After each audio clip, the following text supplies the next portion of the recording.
Hello everybody, welcome to my discussion of the House in Fata Morgana, A Requiem for Innocence, Part 1. This visual novel has begun with a lot of potential, and I have a lot to say about, for example, its characters, music, art, just in general its plot. So, yeah, this is going to be really quite nice. This is the first time I'm actually making a discussion video like this of a visual novel. I would normally do it with the manga I'm reading, for example, the Higurashi manga. But yeah, I've never done it with a visual novel, so I hope you enjoy. And yeah, what I'm covering is really that simple. So let's just get into it. As you can see from the picture on the screen at the moment, the art in this game is really, really nice. And the Steam cover is especially, it's very, very detailed, and it makes a really good phone wallpaper if you ever want to try making one out of it. And yeah, I expected a lot just from this art alone, and I definitely got it. The art in this game is really interesting. It's different to the original, I'd say, but at the same time it does maintain that really unusual and I'd say unique style. So, yeah, when I went into the visual novel as well, I was not expecting to see the title screen have the song Series de Fragmento.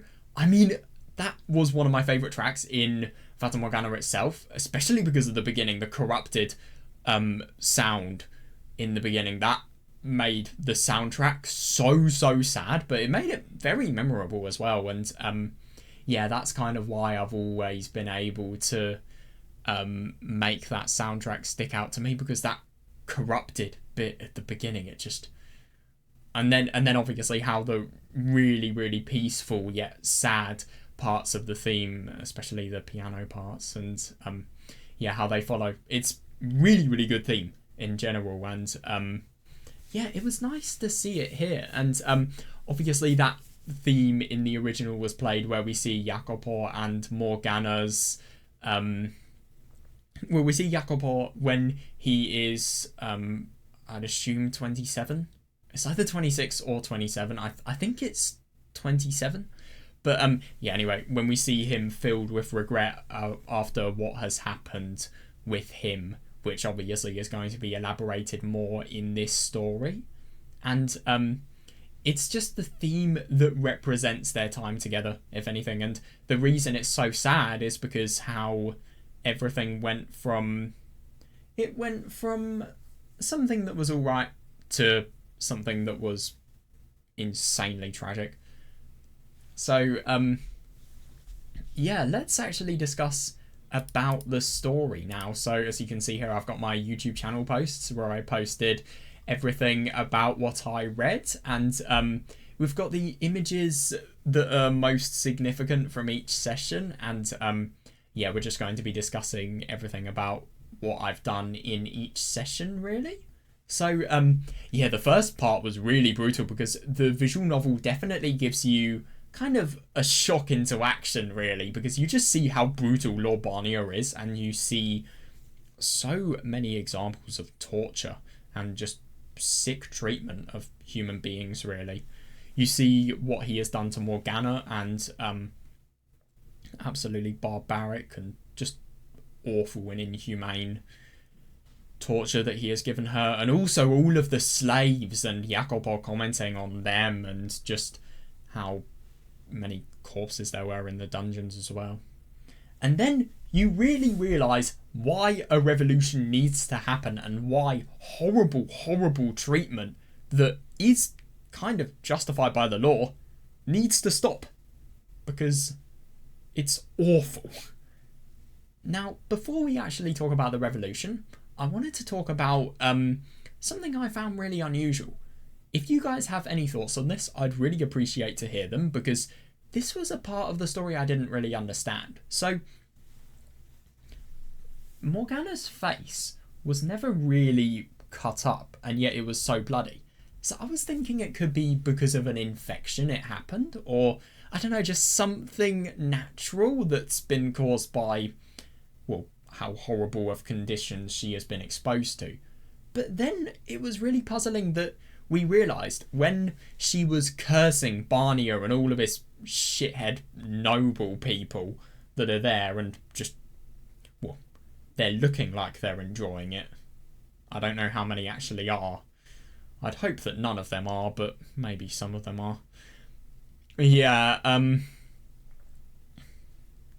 what I was trying to say is, yeah, when she curses those people, her face changes. It goes from something that's really quite just perfectly coloured white. Obviously it will be really pale because of, I'd assume, blood loss and just horrible conditions, and obviously horrible diets as well.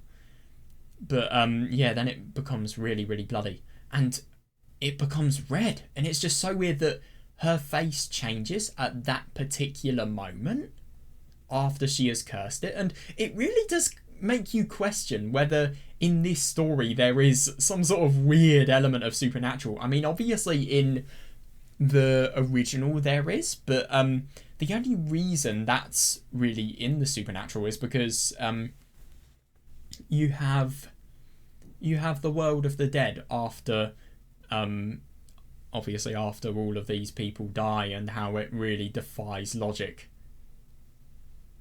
Although it is very, very unusual that Michelle was able to hear Morgana while he was alive. Yeah, it is all weird now that I think about it. But yeah, anyway, it is just quite surprising. I just wonder how much of this story is real and how much of it is supernatural, because I just wonder if that hints to the supernatural. But anyway, about the revolution. The revolution was so fun because Gratian's a really quite engaging character, and my god, you just feel so much when you have no idea what the fuck is going on. Jacopo is literally risking his life to be able to set all of these slaves free, and yeah, it's just so eventful because obviously there's a lot of action of the battle, but you just have no idea what's going to happen, and you don't know who Gratian is until after the revolution. And it's really interesting his plan with the really quite well, the shady and just in general worn away swords that they were given, and the fact that he calculated the exact amount of damage they would need before the swords broke off and then hopefully one hit Barnia.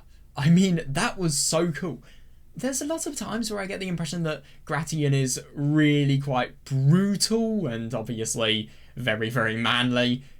I always think that Jacopo is kind of the logical thinking person, and then Gratian's the manpower. But at the same time, when you see stuff like this, you realise that Gratian really isn't that bad. He is very, very clever as well. Just, he's very strategic in battle. I mean, it doesn't surprise me when I learned that he was a fucking gladiator.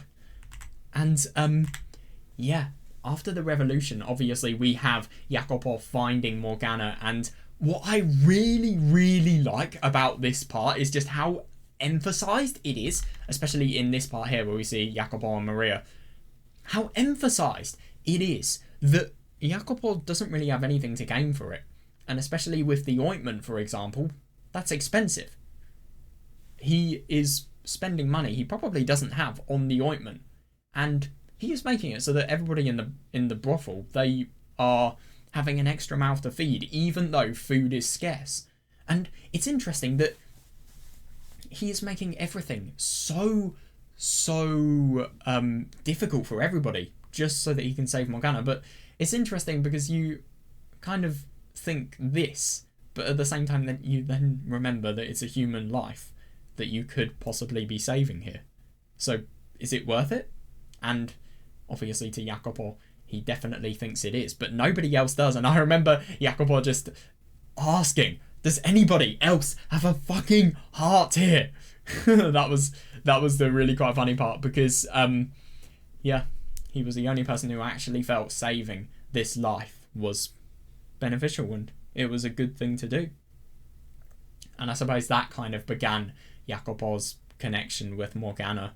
I mean, I'll say connection, I won't really say obsession, But yeah, that is what began it.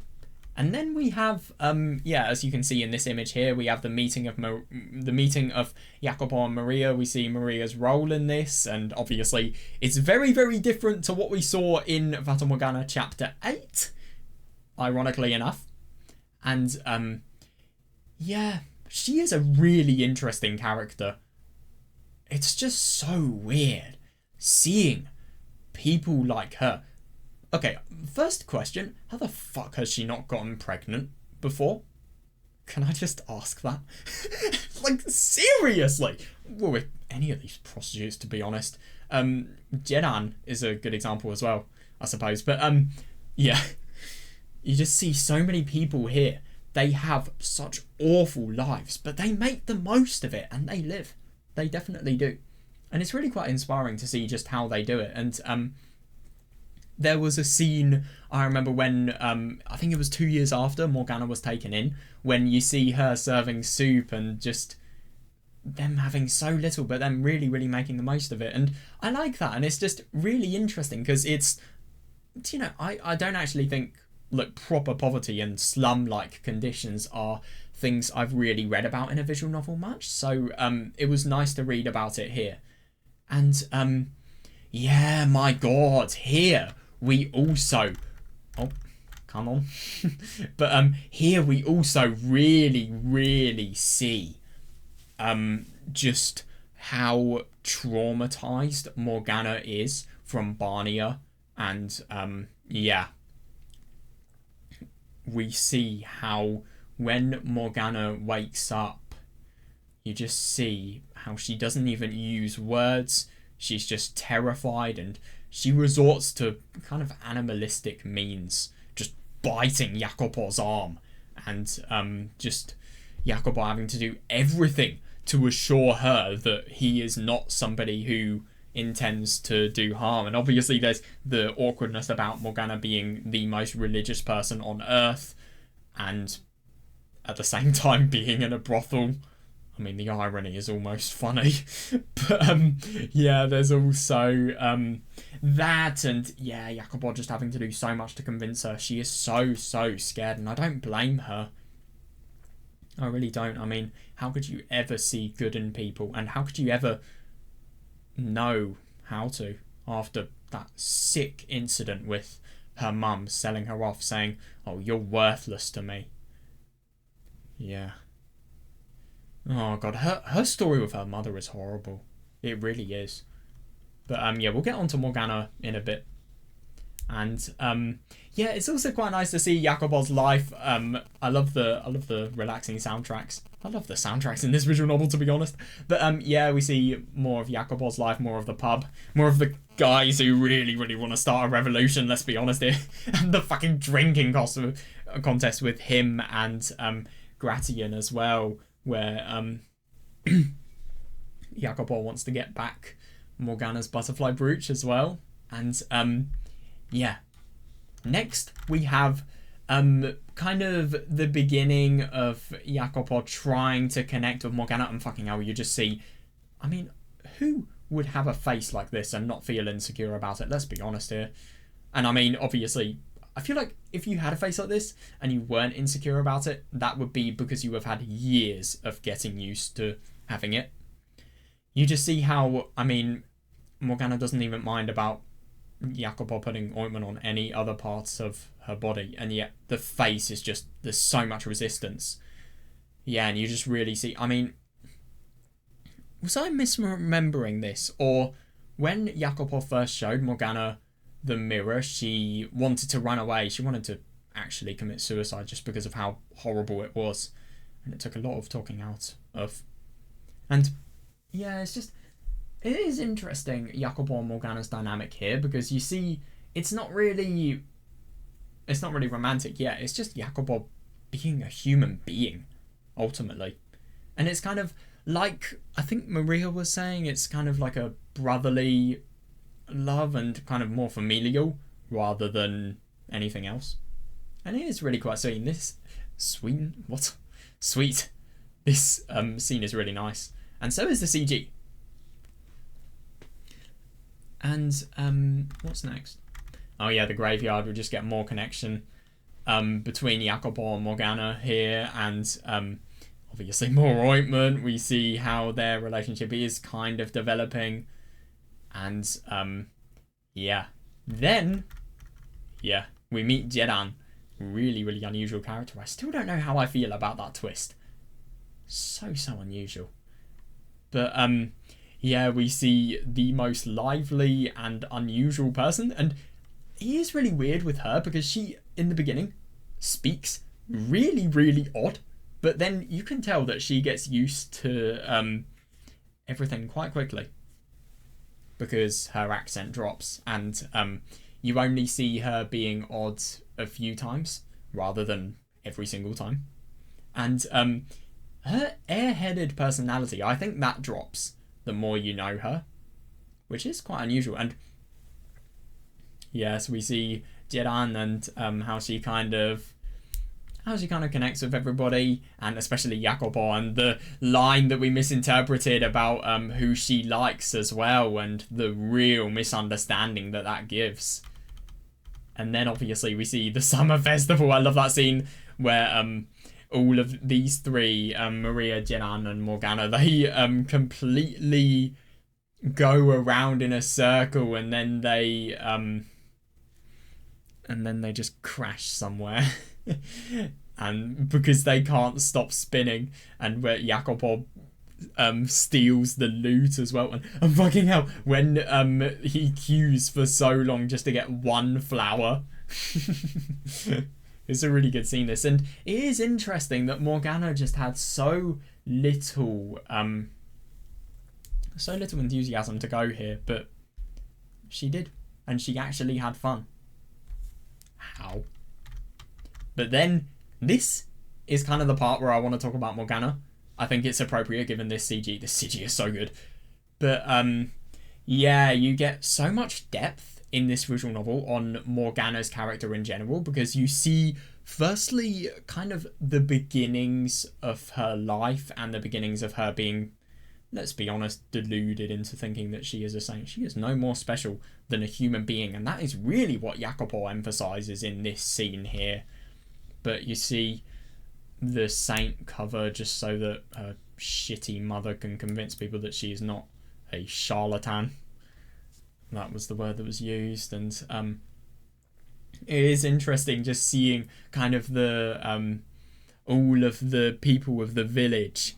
They don't believe in Morgana's miracles, but then she shows them the healing of that old person, and then obviously everybody gets interested and everybody realizes it. And ironically, I think there was violence that was suggested by the villagers just so that the person who had originally suggested that Morgana was not somebody who was claiming, well, not somebody who was as she claimed, he deserved to be hung. And it's just interesting how the masses really, really changed, and how they were totally the opposite of what they were before. Everybody believed her, and obviously Morgana's arms became more and more cut. She didn't even mind, because the thing is about this horrible religious scheme is it preyed on Morgana's kindness, because she was kind enough to do this. She didn't have to do anything. She didn't have to literally cut herself to give blood for other people. She didn't. Not at all. But the only thing is she did, because she felt it was her duty to do so. She felt like she needed to do it. And this way of growing up as well, it was horrible, because Morgana drew so much attention through being, let's be honest, really, really good at what she did, that she scared her mother. She really, really did scare her mother, and her mother was just thinking, what the fuck have I created? Well, you shouldn't have ruined her life.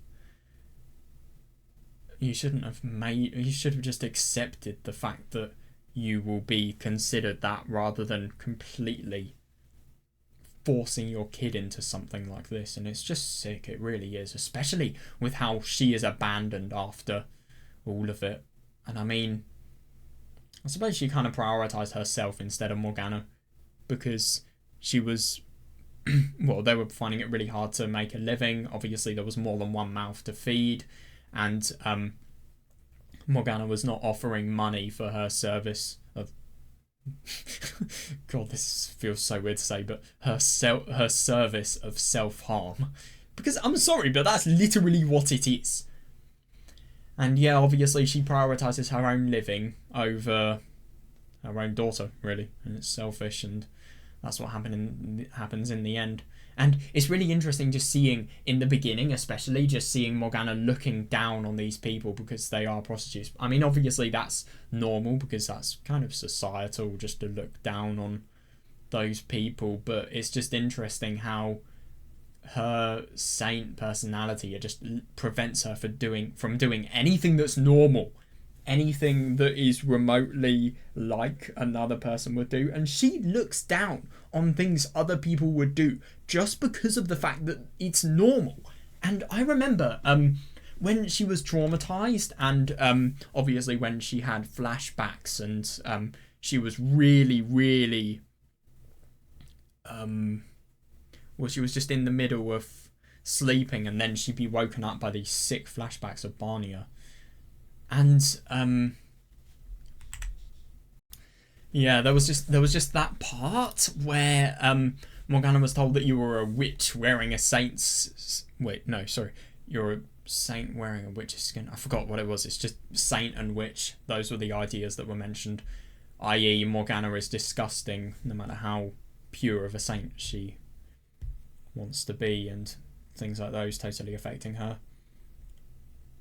When she was traumatized as well, her just being told she was normal, that was enough to make her just in general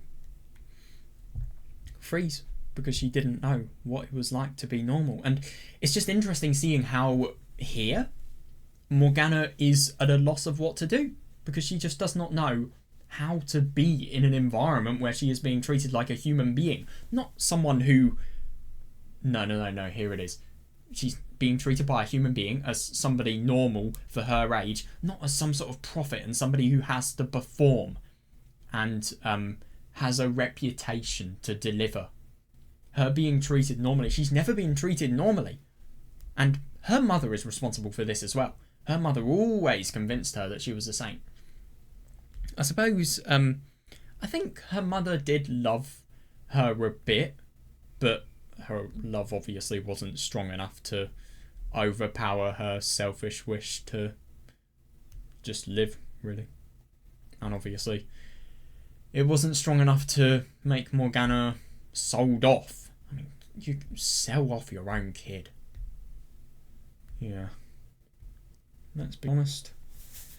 I think sometimes I'm very lucky I live in the 21st century, fucking hell. But, yeah. Is there anything? Oh yeah, I was going to say something about the graveyard. Yeah. So it's just interesting that even though Morgana has changed so much in these next 3 years that she is in the brothel, and even though these people are prostitutes, she stops looking down on them because she appreciates their kindness. And you have some sort of hope that her saint personality is going away. But then at the same time, you have kind of traditions and religious belief that is really just cemented in her mind at the same time. So even though her saint personality is kind of going, you have that. And I think a good example of this is her ritual to go to the graveyard every single day. I mean, let's be honest, you're not in education, you're not well, you don't really have any employment. Let's be honest, they would employ 12-year-olds in times like these, I bet you anything. But yeah, you don't really have much to do in your day, so I suppose it is a good way to kill time. But she feels a sense of duty and she feels kindness, and that's the thing. I think that is why this could impact Morgana so much, because it's backward. This has encouraged Morgana's entire life to be ruined, but at the same time it's encouraged her to care for other people and to be kind and to have religious faith that is kind of, well, I mean, the kindness is obviously from, well, I suppose, looking after people and doing what she can to look after them. And it is interesting that you see stuff like that. But at the same time, even though you see that kindness, you just see how sour she is. And there's just so many parts of Morgana's personality that are really quite unusual and very, very contrasting. And I think you really get to see just how Morgana changes. It's nice. It really, really is. And yeah, it's also interesting how this scene played out as well. It was so relaxing. And it was really nice. You just see Jacopo and Morgana, them properly connecting to each other. And obviously after the really awkward part about Jacopo saying, "Oh, I love you, Morgana." Yeah. And Morgana not realising. Jacopo not telling Morgana his feelings. I do wonder what would have happened if he did. Probably not that much different. And maybe they would have connected more. So the impact of her 12th birthday party would have, and obviously the raid by the thieves would have been felt a little bit more. I don't know. I do really wonder what would have happened if Jacopo had the courage to tell Morgana his feelings, though. It would have been really interesting. But yeah, now we have just in general them living life and them getting used to it, and in general Morgana not feeling as if she's a dead weight, but really feeling like like she belongs there. And it is interesting how that feeling has kind of developed, because at first Morgana was just totally unable to accept the fact that she would be in a brothel. And I mean, of course, it's definitely understandable for somebody like Morgana. And I remember that confrontation with Jacopo saying, "These people are doing everything they can to make you here. So why do you deserve to stay here if you're just going to treat them like this?" It's gone from that to her really, really feeling like she's integrated. And on the 12th birthday party, so much being done for her just because people care. And oh my god, so is this... Oh yeah, so this is the preparation for the 12th birthday party. Obviously we see how Jacopo and Morgana, they really, really have fun exchanging with what they exchange, the jokes, the humour, and just in general their chemistry. And really, really unusual, you kind of have Jacopo being all annoying and all insistent, and then Morgana just totally attacking back. It's kind of and it's similar with Maria actually. It's just both sides attacking each other, but obviously in a fun way. Now this part is really fun because you have so much fear about what's going to happen on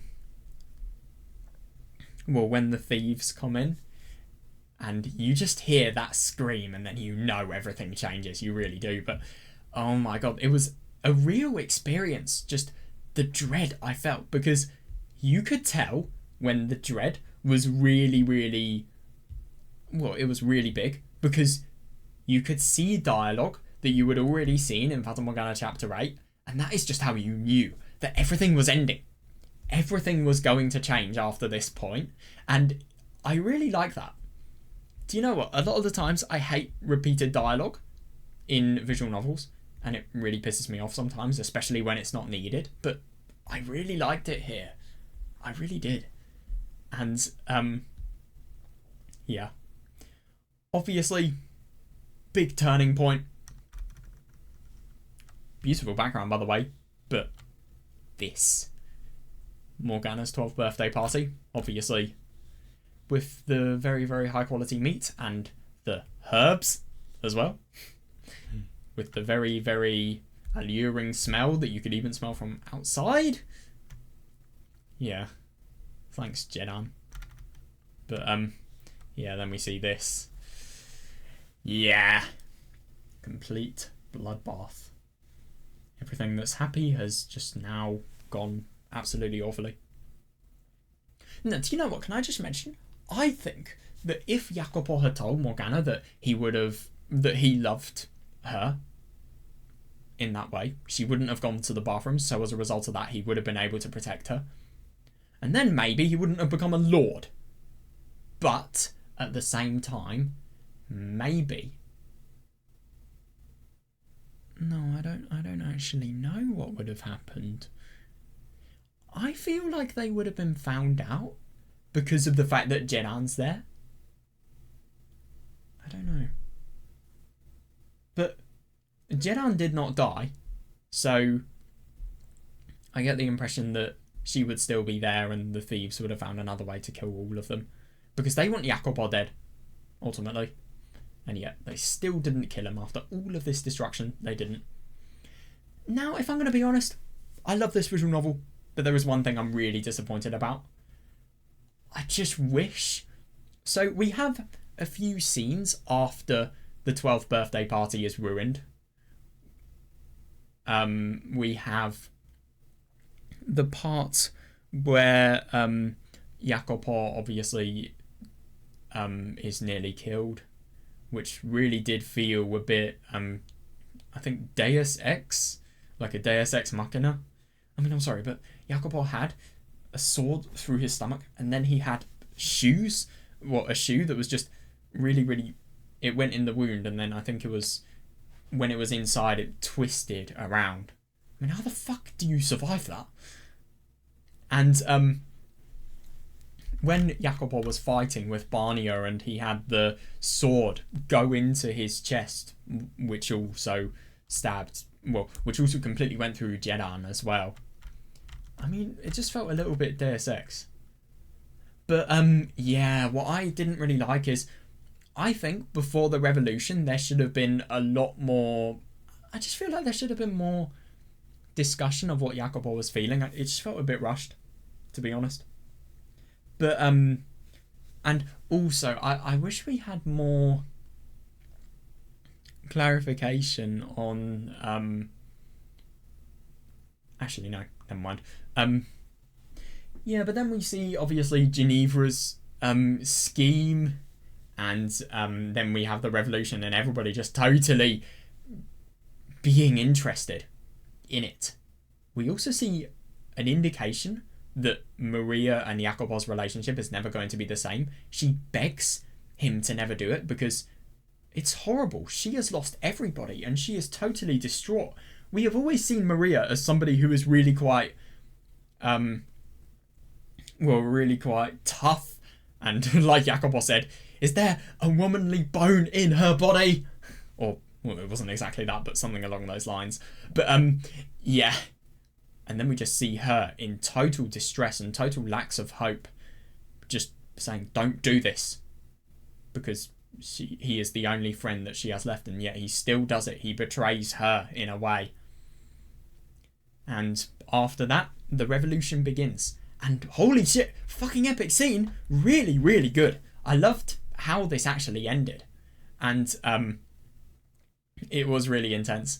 I kind of wish more about the revolution was talked about rather than just what Jakobor was doing. I mean, obviously we had indications that Gratian was killing all of the guards, but I wish, like the first revolution, we had more, just in general, detail about what was happening with all of the other people, all of the residents who have been pissed off by the horrible tyranny of the Lord.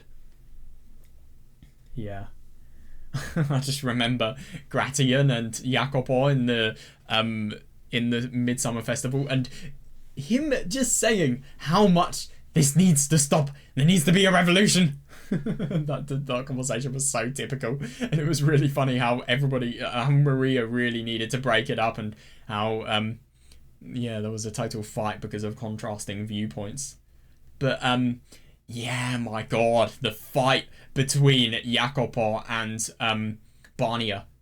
So, I said I was a little bit disappointed about how everything felt rushed after Jakobor had lost everything, and particularly Morgana. But then, you kind of see his response to the grief, not instantly, but a week after, where you just see his willpower entirely controlled by his rage, and just entirely controlled by everything that he has been feeling and everything that has been ruined as a result of this shithead and his rule. and you just see his total willpower make it so that any physical boundaries, like for example tiredness, fatigue, and also just in general, I don't know, just not being fully prepared. He just limits them as a result of his willpower. And it's interesting seeing how he has trained, and just seeing how he can totally win against Barnier, and he does. But then Jedan comes, and then she makes the twist really, really shocking. So I don't get Jedan. I don't get her whatsoever. Part of me thinks that she is weird, but I wouldn't call her mad. I think she has had a really bad experience with her parents dying, and she's been so... Well, she's kind of like Jacopo in a way. He's had a really bad experience, and he's casted off all of his memories, so much so that he just doesn't remember anything. Probably something really traumatic. But with Jedan, it's kind of... She's had a really bad experience, and she's probably...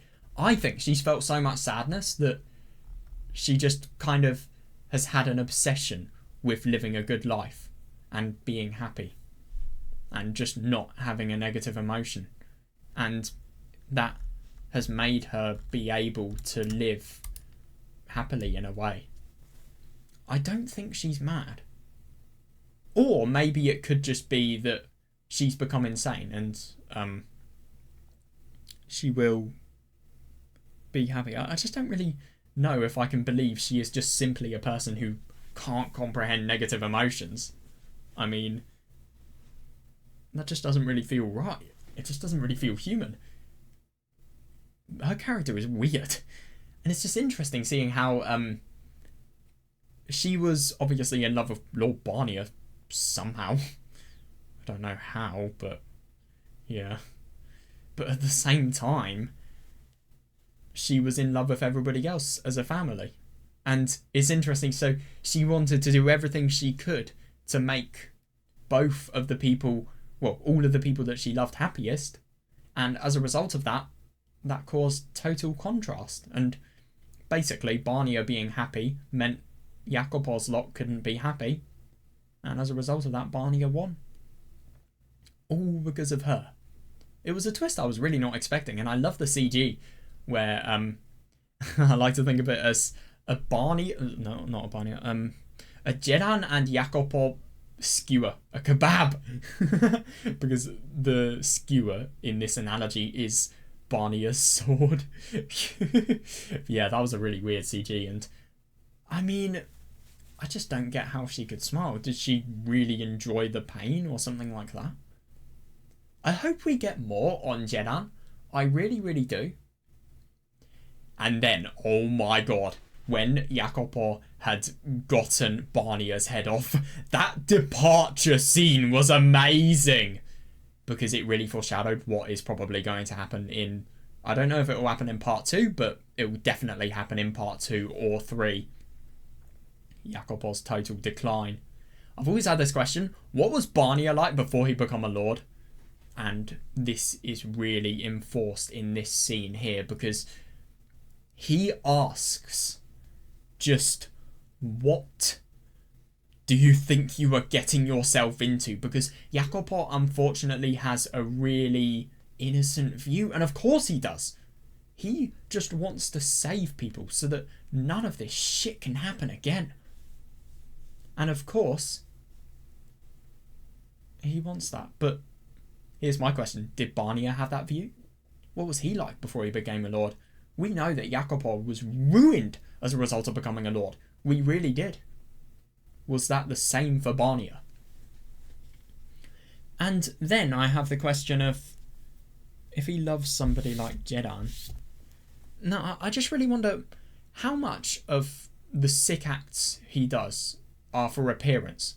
For example, if you have somebody who is sick who... So, a lot of what Barnier does, is it just so that he can gain power and he can gain authority, and so that he can, I don't know, just be superior and obviously get what he wants and be able to have power over those people who would want Well, who would take it from him? Has he done it because out of desperation, or has he done it because he genuinely wants to? And if I'm going to be honest, I would put my money on him having done it out of desperation. Obviously, that justifies none of what he has done because it is sick and he deserves what Jacopo gave him. But will Jacopo be the one deserving that in a few years' time? That's the funny thing about this. And just seeing how much of a lack of victorious emotions Jacopo had at the end of it as well, that conversation with Gratian. I mean, it really made sense when you saw this and when you saw how scary it was. And it's really nice. It's a really nice send-off. And I thought Barnia was just going to be one of those people that is just evil. No, he's actually really quite cool in terms of his character. Yeah. I will still never understand how somebody can be so cruel. But, yeah, that's just the scary part. Was he always this cruel? Yeah, because I suppose the reason why it's so awful, as described in Fata Morgana Chapter 8, was just because you have nobody you can trust, constant demand, no breaks, because if you have a break, somebody's going to take an advantage of you. Fear for your life. What if somebody revolts? You have fear from the people around you. They could be betraying you. I mean, everybody wants your money. Yeah. It's a fucking awful life. And I'm not surprised that Barney had become like this. So, obviously, in Fata Morgana Chapter 8, if Jacopo had if he hadn't have died after Mel had confessed what had happened, what would have happened? Would he have been beheaded? And obviously, who took Jacopo on? Yeah, that is actually a good question. Would that be the end of the Barnia family? I don't know. I mean, it is interesting just how much pride Barnia has. I mean, and it's just, well, I mean, obviously, first question, is it real pride or is it just for an appearance? Does he really believe it or not? And we don't have enough information to answer that. But it's just interesting, Jacopo saying, this blood, yeah, this blood actually means nothing. What meaning does somebody's blood have and where they came from? Anyway, yeah, that was all of what I wanted to talk about with Chapter 1. And, yeah, Chapter 2 is going to be really cool. I don't actually know what it's going to be about, but I'm really excited for this next part of the story, and if they do it well, this definitely has potential to become one of my favourite visual novels. And, yeah, I really hope they do it well. Anyway, yeah, I really hope you guys enjoyed this video. It was really fun just to talk about everything that had happened. And yeah, overall, I think one thing I didn't mention much was the music and art. They're both really, really good. And yeah, I have high hopes. There are so many tracks that are really, really soothing and relaxing. And what I like as well is, I think I noticed the person who did all of the really weird vocals in the original with the Portuguese that's not actually Portuguese, and it's not even in a language that exists because of, I don't know, some people say how badly translated it was. I wonder if it was because of that or because it was deliberate. And I think it would be, I would like to say it's deliberate. But yeah, it's odd to see that vocalist doing some songs in English as well. It was odd to see any English. Obviously the English was really hard to make out, but yeah. Anyway, I'll go now. See you guys. Hope you enjoyed.